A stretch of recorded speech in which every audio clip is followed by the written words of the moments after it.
49 అంటే సంతానం, 49 అంటే సంతోషం.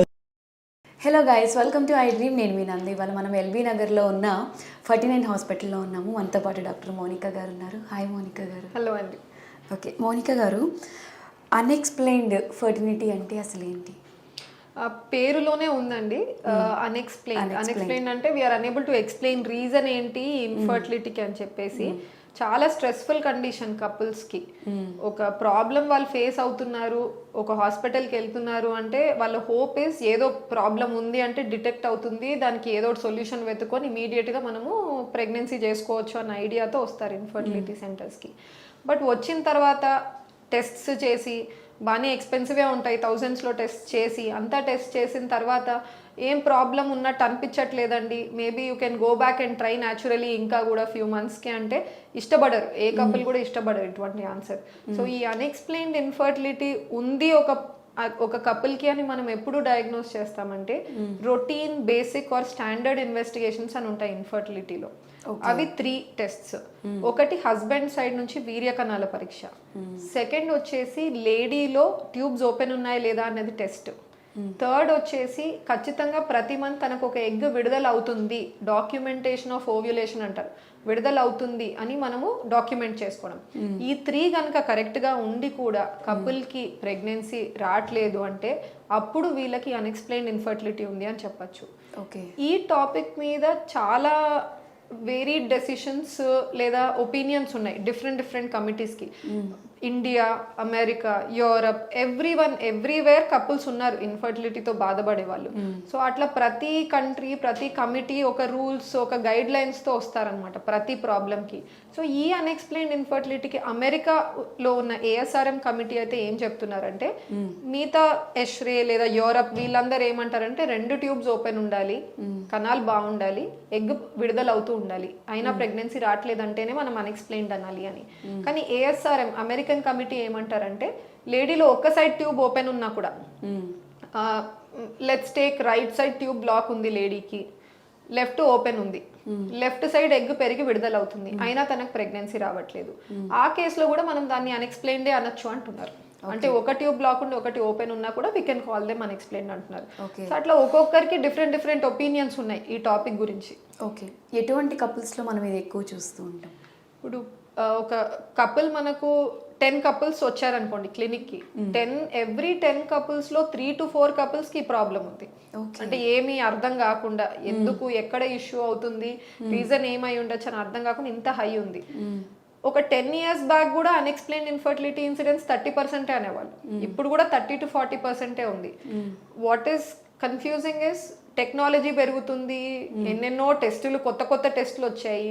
సో మన ఐడియా ఎట్లా ఉండాలి అంటే ఎక్కువ టెస్ట్ వస్తున్నాయి కాబట్టి ప్రాబ్లమ్స్ ఎక్కువగా మనం గుర్తించాలి, ఈ అన్ఎక్స్ప్లెయిన్డ్ ఇన్ఫర్టిలిటీ ఇన్సిడెంట్స్ తగ్గాలి అని. But somehow still it is 30 to 40%. అంటే ఇంచుమించు ఇంత హై నెంబర్ ఆఫ్ కపుల్స్లో మనకు ప్రాబ్లం ఏంటి అన్నది అర్థం కావట్లేదు. కానీ థియరీ పర్సే వాళ్ళు ప్రాబ్లం లేదు అని కాదు, అది కూడా ఒక మిస్అండర్స్టాండింగ్ ఉంటుంది కపుల్స్లో. వెన్ వి సే అంతా బాగానే ఉంది అంటే వాళ్ళ ఐడియా ఎలా ఉంటుందంటే, అంత బాగుంది మరి ఎందుకు రావట్లేదు pregnancy, maybe your treatment is wrong, మీరు సరిగ్గా వెళ్ళట్లేదా ఏంటి అన్నట్టు. యాక్చువల్గా ప్రాబ్లం లేదు అని కాదండి, వీళ్ళలో ప్రాబ్లం ఉంది. అన్ఎక్స్ప్లెయిన్డ్ ఇన్ఫర్టిలిటీలో ప్రాబ్లం లేదని కాదు, ప్రాబ్లం ఉంది. బట్ అది ఎక్కడుంది అన్నది మనము ఫైండ్ అవుట్ చేయలేకపోతున్నాం. స్కాన్లో గర్భసంచి కనపడుతుంది, అండాశయాలు కనపడతాయి, ట్యూబ్స్ కనపడవు మాకు. సో ఒక అండాశయం నుంచి ఫాలికల్, గుడ్డు కాదు, మేము గుడ్డు పెరుగుతుంది, గుడ్డు విడుదల అవుతుంది అని మాట్లాడుతూనే ఉంటాం, కానీ నిజానికి గుడ్డు మైక్రోస్కోప్లోనే కనపడుతుంది, మాకు కళ్ళకు కనపడదు, స్కాన్లో కనపడదు. సో గుడ్డు కూర్చున్న బయట బ్యాగ్ గురించి నేను మాట్లాడుతున్నాను. ఒక ఫాలికల్ పెరిగింది, ఫాలికల్ రప్చర్ అయింది.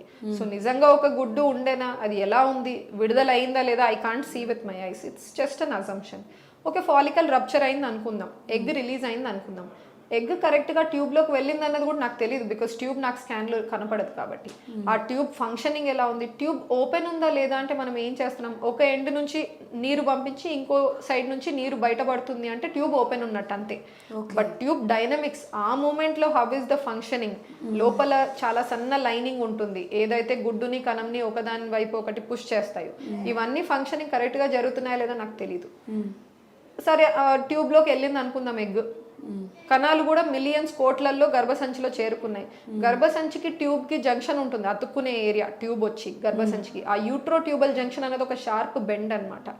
ఎన్ని కణాలు ఆ బెండ్ ని నావిగేట్ చేసి ట్యూబ్ లోకి వెళ్ళగలుగుతున్నాయి, అది అనదర్ అన్సర్టనిటీ. అంతా బాగానే జరిగి ఒక స్పర్మ్ రీచ్ అయింది అనుకుందాం ఎగ్ దగ్గరికి. ఎగ్ స్పర్మ్ ఒక చోట చేరుకున్న తర్వాత కూడా ఫర్టిలైజేషన్, ఈ కలయిక జరగాలంటే ఎన్నో స్టెప్స్ కరెక్ట్ గా జరగాలి. ఆక్రోజోమ్ రియాక్షన్ అంటాము, జోనా పెనట్రేషన్ అంటాము, కెపాసిటేషన్ అంటాము, ఇట్లా ఎన్నెన్నో బయోకెమికల్ రియాక్షన్స్ అన్నీ అనుకున్నట్టుగా జరిగితే అప్పుడు కలయిక జరిగి పిండం ఫామ్ అవుతుంది. ఈ తయారైన పిండం మళ్ళీ ఒక 4-5 days remaining length of tube travel చేసి గర్భసంచిలో చేరుకొని, గర్భసంచిలో ఉన్న లైనింగ్కి ఈ ఎంబ్రియోకి డైలాగ్ కరెక్ట్గా సక్సెస్ఫుల్ అయితేనే ఇంప్లాంటేషన్ అతుక్కుంటుంది. అతుక్కున్నాక మనకు ప్రెగ్నెన్సీ అనేది పాజిటివ్ వస్తుంది. సో నేనన్న ఈ న్యూమరస్ స్టెప్స్ యాక్చువల్గా we are unable to see any of them. So ఇక్కడ ఎక్కడైనా ప్రాబ్లం ఉందనుకోండి మనకు ఇన్ఫర్టిలిటీ ప్రాబ్లం రావచ్చు అంటారు. వీళ్ళందరినీ అన్ఎక్స్ప్లెయిన్డ్ ఇన్ఫర్టిలిటీ ఈ ప్రాబ్లమ్స్ ఉండొచ్చు అని మనం గుర్తిస్తాం. ఓకే, సో ఈ ప్రాబ్లం ఉన్న కపుల్స్ ఎటువంటి ప్రోటోకాల్ ఫాలో అవ్వాలి అంటే ట్రీట్మెంట్ ఎలా ఉంటుంది? సో ఇప్పుడు అన్ఎక్స్ప్లెయిన్ ఇన్ఫర్టిలిటీ నేను అన్నట్టు మళ్ళీ అంతా బాగానే ఉందండి, అవ్వచ్చు ప్రెగ్నెన్సీ, నేను అన్నట్టు ప్రాబ్లం ఉంది అంటున్నాను, అయినప్పటికీ వీళ్ళలో న్యాచురల్ ప్రెగ్నెన్సీ వచ్చే అవకాశాలు ఉన్నాయి అన్నది నో బడీ కెన్ డినై. ఇప్పుడు ట్యూబ్స్ బ్లాక్ ఉన్నాయి, కణాలు లేవు అంటే నేను చెప్పచ్చు మీకు ప్రెగ్నెన్సీ రావడం కష్టం అండి, న్యాచురల్గా ఖచ్చితంగా ట్రీట్మెంట్ తీసుకుంటేనే అవుతుందని. బట్ అన్ఎక్స్ప్లెయిన్డ్ ఇన్ఫర్టిలిటీలో అలా కాదు, ఎక్కడో అవ్వచ్చు. As a doctor even I know. So ఖచ్చితంగా స్ట్రెస్ చేయడం ఇంపార్టెంట్. వాళ్ళకి న్యాచురల్ ప్రెగ్నెన్సీ వచ్చే అవకాశం ఉంది అన్నది మాత్రం ఖచ్చితంగా స్ట్రెస్ చేస్తాం కపుల్స్కి. అయినప్పటికీ ఒక ప్రెగ్నెన్సీ ట్రీట్మెంట్ కోసం వచ్చినప్పుడు కపుల్ బాగానే ఉందండి, మళ్ళీ ఇంటికి వెళ్ళి ఇంకొక 6 months ట్రై చేయండి అంటే దే డోంట్ లైక్. ఇంత దూరం వచ్చాం, ఇన్ని టెస్టులు చేసి మీరు ట్రీట్మెంట్ ఇవ్వని అంటారు, రావట్లేదనే కదా మీ దగ్గరకు వచ్చారు, how can you say that అన్నదే most of them. They don't prefer expectant management. దీన్ని ఎక్స్పెక్టెంట్ మేనేజ్మెంట్ అంటాం, అంటే జస్ట్ వెయిటింగ్ ఫర్ ప్రెగ్నెన్సీ, అంతా బాగానే ఉంది కదా కీప్ ట్రైయింగ్ న్యాచురల్లీ అనేది. So most of them don't like this expectant management. So అది వద్దు అంటే నెక్స్ట్ లెవెల్ ఏంటి, నేను అన్నట్టు ఓవ్యులేషన్ ఇండక్షన్, టాబ్లెట్స్ ఇస్తాము, ఎగ్ గ్రోత్ మానిటర్ చేసుకుందాం. దీంతో సటిల్ గా ఏదైనా హార్మోనల్ డిస్టర్బెన్సెస్ ఉంటే మనం ఓవర్కమ్ చేయొచ్చు. సో ఇది ట్రై చేస్తాం. ఎన్ని ట్రై చేయొచ్చు, 5-6 cycles దాకా కూడా ట్రై చేయొచ్చు. అప్పుడు కూడా కాలేదు అంటే నెక్స్ట్ ఐయుఐకి వెళ్తాం. సో ఐయుఐ కూడా ఒక 3 cycles దాకా ట్రై చేస్తాం. అవి కూడా కాలేదు అంటే నెక్స్ట్ ఐవీఎఫ్ ఆఫర్ అవుతుంది. ఇది జనరల్ గా మేము ఓపీ బేసిస్ లేదా practical purposes this is how we follow. కానీ అందరికి ఇలానే వెళ్ళాలని ఏం లేదు. ఒక కపుల్ 10 ఏళ్ళు అవుతుంది మ్యారేజ్ అయ్యి ఇంకా ప్రెగ్నెన్సీ రావట్లేదు, ట్రీట్మెంట్ తీసుకోలేదు కానీ మ్యారేజ్ అయ్యి చాలా టైం అవుతుంది, అంతా బాగానే ఉంది, అయినప్పటికీ వాళ్ళకి మేము ఐయుఐ ఐవీఎఫ్ గురించి కూడా మాట్లాడతాం. ఎందుకంటే అన్ఎక్స్ప్లెయిన్డ్ ఇన్ఫర్టిలిటీలో థియరీ రీసెర్చ్ అంతా చెప్పింది ఏంటి అంటే టాబ్లెట్స్తో ఓవ్యులేషన్ ఇండక్షన్ ఇవన్నీ ఎక్స్పెక్టెడ్ మేనేజ్మెంట్ న్యాచురల్గా ట్రై చేయడానికి ఏం సుపీరియారిటీ లేవు, ఎక్స్ట్రాగా సక్సెస్ రేట్ ఏం లేదు అంటున్నారు. ఐయుఐ కూడా న్యాచురల్ సైకిల్లో చేసినప్పుడు సక్సెస్ రేట్ లేదు. ఐయుఐ ఒక టాబ్లెట్స్ ఇంజెక్షన్స్ పెట్టి మనం egg growth more than 1 follicle తెప్పించి ట్రై చేయగలిగితే కొంచెం బెటర్ ఛాన్సెస్ ఉండొచ్చు అంటున్నారు. ఎంత చేసినా ఐయుఐలో కూడా 10 to 12% వీళ్ళకి chances success rates. Okay, so IVF only 45 to 50% దాకా ఇవ్వగలదు వీళ్ళ కేసెస్లో. ఓకే, బట్ అందరూ యాక్సెప్టెన్స్ రేట్ అంత ఈజీగా ఉండదు ఐవీఎఫ్కి. దీనికి వెళ్ళిపోండి అని చెప్పలేం, ఎందుకంటే ఐవీఎఫ్లో కూడా మేమేం 100% ఇవ్వలేకపోతున్నాం కాబట్టి వాళ్ళ ప్రొఫైల్ బట్టి ఏజ్ ఏంటి లేడీది, ఎంత టైం అయింది మ్యారేజ్ అయ్యి, 35 years అబవ్ ఉంది లేడీ, ఎగ్ నంబర్స్ బాగా తగ్గిపోతున్నాయి, ఇటువంటి కేసెస్లో దెర్ ఇస్ నో పాయింట్ ఇంకొక 6 cycles న్యాచురల్ ట్రై చేయండి, తర్వాత టాబ్లెట్స్ ట్రై చేద్దాం, ఐయుఐ ట్రై చేద్దాం, అన్నెసెసరీ తనకు టైం వేస్ట్ చేస్తున్నాము. మనం ఈ టైం పాస్ అయ్యే కొద్దీ తన ఎగ్ నంబర్స్ ఇంకా కూడా పడిపోవచ్చు, అప్పుడు ఐవీఎఫ్లో కూడా ప్రాబ్లమాటిక్ అవుతుంది. అందుకని వాళ్ళ ప్రొఫైల్ ఏంటి అన్నది చూసి we have to individualise the treatment. Unexplained infertility standard ఇదే వెళ్ళాలి అని బుక్ లాగా మనకి ఏం పారాడిగ్మ్ ఉండదు. వీ హ్యావ్ టు సీ ఈ కపుల్కి ఇది బెటరు, ఈ కపుల్కి డైరెక్ట్ ఇలా వెళ్తే బెటరు అని చూసి వి డిసైడ్ ఏది బెటర్ వాళ్ళకి అన్నది. ఓకే, ఈ ట్రీట్మెంట్కి ఏమైనా సర్జరీస్ అవసరం పడతాయా?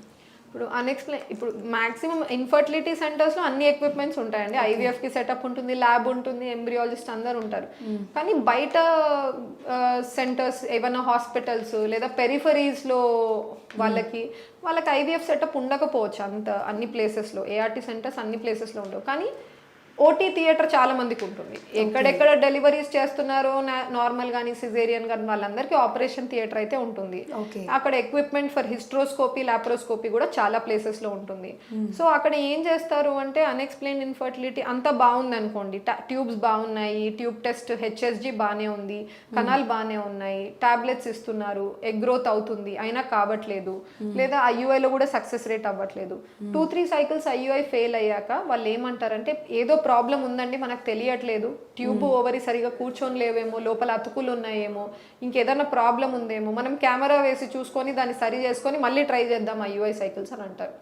సో డయాగ్నోస్టిక్ లాప్రోస్కోపీ వాళ్ళు దే ఆర్ నాట్ షూర్ ఖచ్చితంగా ప్రాబ్లం ఉందని తెలిసే we'll put a camera, problem ఉందంటే విల్ డూ సంథింగ్, ప్రాబ్లం ఏం లేదంటే will just come out. It's just diagnostic. లోపల ఏమన్నా మనం సరి చేస్తే దాన్ని ఆపరేటివ్ లాప్రోస్కోపీ అంటాం. సో డయాగ్నోస్టిక్ ఏదో చేసి మళ్ళీ బయటకు వచ్చేస్తారు, మళ్ళీ అటెంప్ట్ చేస్తారు. జస్ట్ బికాజ్ ఒక సర్జరీ చేశారు కాబట్టి ఆ నెక్స్ట్ ఐయుఐ సైకిల్స్ లో ఏమీ యాడెడ్ సక్సెస్ రేట్ ఉండదు, సేమ్ యాజ్ బిఫోర్ ఉంటుంది తన కేసులో. సో ఇప్పుడు గైడ్ లైన్స్ ఏం చెప్తున్నాయి అంటే హెచ్ఎస్జి ట్యూబ్ టెస్ట్ లో అంతా బాగానే ఉంది, స్కాన్స్ లో నార్మల్ ఉంది ఎవ్రీథింగ్, అయినా అవ్వట్లేదు, అన్ఎక్స్ప్లెయిన్ ఇన్ఫర్టిలిటీ. ఇటువంటి కేసెస్లో లాప్రోస్కోపీ రొటీన్గా డయాగ్నోస్టిక్ లాప్రోస్కోపీ లేదా హిస్ట్రోస్కోపీ యూట్రస్ లోపల కెమెరా వేయడం రొటీన్గా చేయడం వాటికి రోల్ లేదు అంటున్నారు. డైరెక్ట్గా ఇట్ ఈస్ బెటర్ మనం ట్రీట్మెంట్స్కి ప్రొసీడ్ చేయడం. 2 విషయాల్లో మనము బెనిఫిట్ అవుతాం. ఏంటి అంటే ఒకటి మనీ వైజ్ బెనిఫిట్ అవుతాం, instead of putting on the surgery we are putting it in the treatment where it might fetches pregnancy. And second time కూడా వీఆర్ సేవింగ్ అనమాట. సో అందుకని రొటీన్ డయాగ్నోస్టిక్ ల్యాబ్ అవసరం లేదండి. ఎవరిలో ఇండికేటెడ్ అంటే ఒకటి ఇంతకుముందు వాళ్ళకి ఎక్టోపిక్ ప్రెగ్నెన్సీ, ట్యూబ్లో ప్రెగ్నెన్సీ రావడం వల్ల రప్చర్ అయ్యి ఆ ట్యూబ్ని తీసేశారు, ఆపరేషన్ జరిగింది, అటువంటి కేసెస్లో ట్రై చేయొచ్చు. ఎందుకంటే లోపల అతుకులు చేరుకొని ఆ ఉన్న ట్యూబ్స్ కరెక్ట్గా అండాశయం మీద కూర్చొని ఉండకపోవచ్చు. నెక్స్ట్ ఎండోమెట్రియోసిస్, గర్భసంచి లోపల ఉండాల్సిన పొర వెళ్ళి బయట ట్యూబ్స్ ఓవరీస్ మీద అంతా కూర్చొని అతుకులు చేరుకొని ఉంటాయి, అటువంటి కేసులో మనం ట్రై చేయొచ్చు.